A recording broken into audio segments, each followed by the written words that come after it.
Welcome back to Bamm R.I.L TV.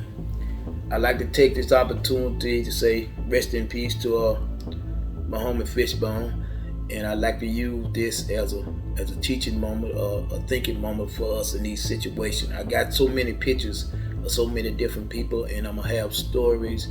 All of them won't be tragedy, and all of them won't be about tragedy, but unfortunately, this one is, and this is some of the things that I'll be speaking on. And I have right here now is a picture of my man FishBone. He was a Crip out of California. He was a solid man, and I met him. And as you'll read on the back, as it says to bottom Bamm, it has been a pleasure to see you in traffic, soldier. And as you see, he got his head down in a thinking, contemplating situation, because he was a pretty sharp young man. But not only that, he was about his business.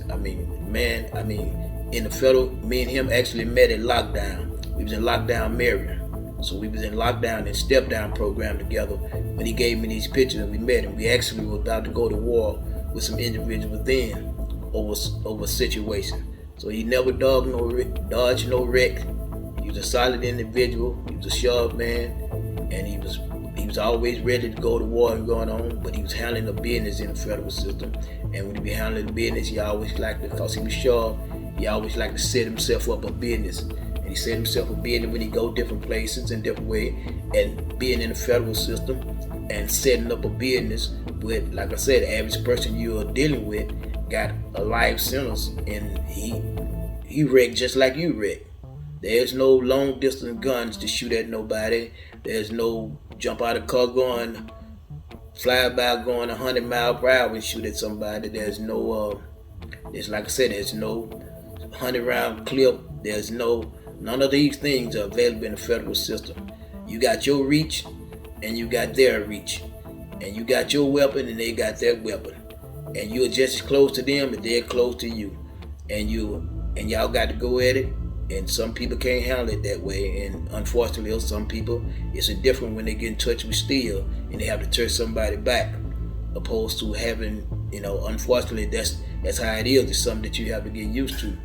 But the tragedy is with FishBone, he was like I said, we was in the Marion lockdown together, and we was in the unit together for about a year, exercised together at times, and he was a sharp man. The man had family, he had children, he had loved ones. And he had, he had a lot to live for, even though, he had a lot to live for, but yet still, he was trying to do his best to make it in the federal system and not be a burden on his family, and try to make a little money, whether it was selling stamps or having a store. He always kept him something going on so that he would not have to be a burden to his family. And, most men like to do their own thing and take care of themselves. Unfortunately, when he left the lockdown, he went to, I think it was Edgewater. He went out to one of these to another USP, and when he went to the USP, in his transaction with another person, you know what I'm saying? They did not pay him his money, and he felt like he had to go see him about it, and he basically, and the amount of money was, I think if my homeboy and the men's told me right, it was probably a matter like $15-$20 worth of stamps or worth of material. And so when he go see this individual about it, he go with every intent that, hey, you gonna pay me one way or the other. Now he didn't go that day looking to die. Probably didn't go that day looking to kill. But he went to enforce the fact that he needed his money, and he felt in the federal system, you cannot allow yourself to be in a situation where you've been disrespected if you're trying to be a businessman, because he's going to open the door for all these other individuals. But as I say with him, as the story of one of my homeboys who were down there with him told me, because they knew I was tight with him and everything, and they told me as he approached the individual from another spot and tell him about, hey man, I got to have my money going on. The individual like, yeah man, okay, I'll get your money, but man, you ain't gonna be pulling up on me like this, And the dude basically tell him, hold on, man, you've been owing me for 2 weeks. You supposed to be paying me. Now this other dude, man, he wasn't no punk either, he wasn't no coward either. So this dude, but this dude has got issues. See, when you wake up in that I keep saying federal system because that's where I was. But when you wake up in that federal system, you have to understand that each man is capable of waking up with pain, with sorrow. They miss their family. Somebody in their family may have died. Somebody in their family may have got hurt. Somebody in their family may be involved in something they can't help them with by being incarcerated. They may have stuff. I went through a lot of stuff with my children. I mean, I was sad that I couldn't be out there anytime I hear about my daughter, something happening with my daughter, with my son. I mean, I would be so mad that I actually sometimes went and got in trouble just to get it out my system. And you got individuals that when you approach them and you approaching them about a simple matter as your money, and they are thinking about a life matter, a death in their family, whatever, you have no control over their reaction to what you're talking to them about. And to my understanding, you woke up, hey man, let me get my money going on. Do like, man, I told you I pay you, man, but don't be pulling up on me like this him. Because the dude has actually got more issues that he's trying to deal with. And FishBone, he replied back like a man, this is my money. You 2 weeks late. I'm pull up on you if I want to, man. Just give me my money. Don't never get nothing else from me. So a couple of words had changed. Next thing you know, dude come up with his knife, FishBone come up with their knife, and they danced. They went in and danced, and unfortunately, FishBone got the short end of it, and he lost his life through that little encounter. But that is a possibility every second or every day in which you are locked up in any penitentiary, but definitely the federal penitentiary, because of the extent of time that individuals in there get. You get all day, even if you get a 30, 40 year sentence, you got 87% of the time to do. If you went in at 30, you're going to be 60 something when you get out and going on, and you're going to be just as dumb as me to whatever going on out the world. So, basically the thing you can do is get out and just stay out the way like I try to do. But the important thing is, when you go in there, you got to understand that every man has the same capability as you have. But every man got all the men's got all day and little incentive. But they also wake up dealing with problems out on the streets. You see videos of individuals taking pictures when they smiling and going on. Let me tell you, brother, that is short-lived. The few times you see us smile and laughing, then it's so many times that we either crying or we sick in tears over our loss or our family when we look at our situations and realize that, hey man, we lost so much. And the stuff that we were trying to gain, we overlooked what we already had, and we lost so much. And we put ourselves in this situation now that we have to either thank or kill to stay alive, or thank to get out of there, to get back out on the street. One of the two. And not all the stories, like I said, other stories, they just as tragic. But the man that end up with a life sentence when he started out with 10 years. I got plenty of photos of guys like that. Like I said, I'm going to tell some about the stories because they all happen in so many different ways. I know a man that I was cool with him because I fooled with all good men and solid men. They wasn't always the smartest, but they was good and they was solid. And I know men that had 3 months to go to the house. And ended up killing his cellie. After doing at least 15 years, you got 3 months to go to the house. What kind of, but that happened. I feel just as sorry for him as the man that he killed. And these are what you're facing in the federal system. And being aware of some of these things stop us from getting associated with these different individuals from the get-go. And the federal system is, you're gonna find out when you in there, it's gonna be a lot of things that when you find out, you're gonna have to take.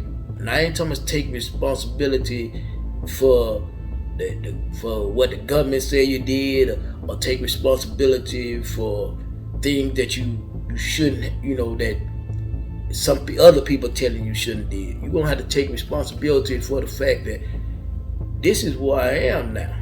You're gonna take my actions, whether they may not caught me exactly for the thing that they say I did. The fact is, my action led to being out here, and I got to this hill point here. So now what I got to do is quit blaming everybody else and do what I can to get myself out of here. Do what I can to make sure that I don't get caught up and spend the rest of my life in here.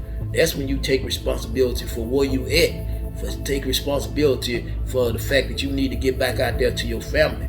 Am I going to let these little small things keep me in jail? Am I going to let these small things cause me to get killed in jail? Those are the things that you're going to start thinking about when you get in that situation. And it's a time I'm going to tell you, one of the things made me the angriest. When I got angry all the time reading through my paperwork, not to mention my brother testifying, as I tell you. Thank God I forgave him about that, and I can live with that now. And I'm just saying to y'all, these things that did bother me. And when I was in there, also, when I read my legal work, my legal work cost $1,465 the copy, because we went to trial for 33 days, and I got the charges and acts of responsibility, all my co-defendants, so I had to have all that.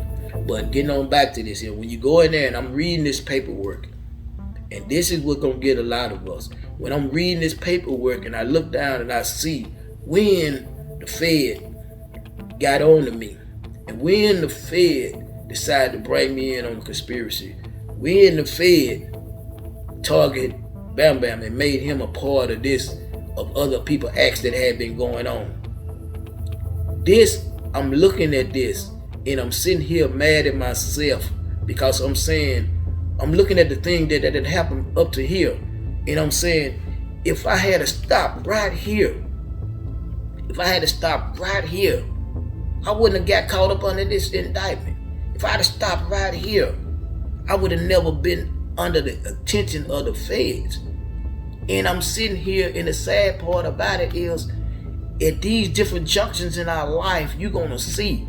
I can clearly remember people telling me, hey man, come on, stop. Leave it alone. Don't leave this alone, man. Get your job, or do this here and going on, man. I can clearly see it right here at this great junction that God had sent people, or had sent people to try to discourage me from going any further. They had no knowledge that the Fed was gonna get me at this point. But spiritually, the spiritual anointing or the spiritual intuition that these people, older people, younger people, like, hey, Bamm, hey man, get that stuff up. You've been doing this here long enough, going on, man. Go on, get your job, go back to school, do this here. You got people that'll pay you to go to school, do this here. And right there at that junction, many times people had hollered at me up into that junction, but right there at that junction was a time that I could have made a decision, and it crossed my mind. But I looked at what was out there, and I didn't want to give it up. I didn't want to give up the fact, okay, well, I got a nice car. I got to be able to take care of this nice car. I'm living pretty good. I get to have fun, drink when I want to. I never did anything heavier than that. So, and I'm looking at that, and I refuse to want to give that up. For all the things that I could have spent time with my daughter, time with my son. I still had friends that wasn't out there in the game. I didn't have to be out there in the game to be friends, you know what I'm saying? So I had the opportunity, and that's what made me the most angriest all, when I'm sitting here saying, and I felt some kind of way that, yeah, man, it's about time for me to bag up. My wife encouraged me, and some of the other wives that I had encouraged me. All of them, they like, hey man, we want you whether you broke, we satisfied. Let's do this here. And I didn't do it. And when I look back at that paperwork, God forbid, if you in there, you look back at that paperwork, when you see that despite all you had done, when they said, well, the federal start picking up their investigation on Mr.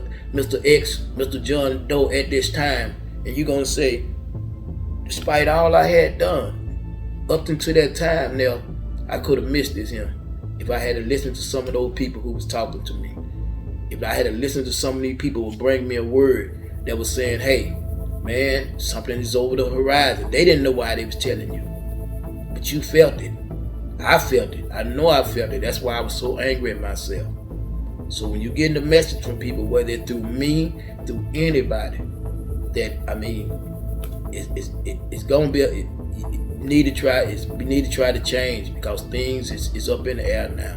And I don't, like, again, I say it all the time, I don't wish nobody in the grave. I don't wish nobody in the federal penitentiary. I wouldn't wish that on my worst enemy going on.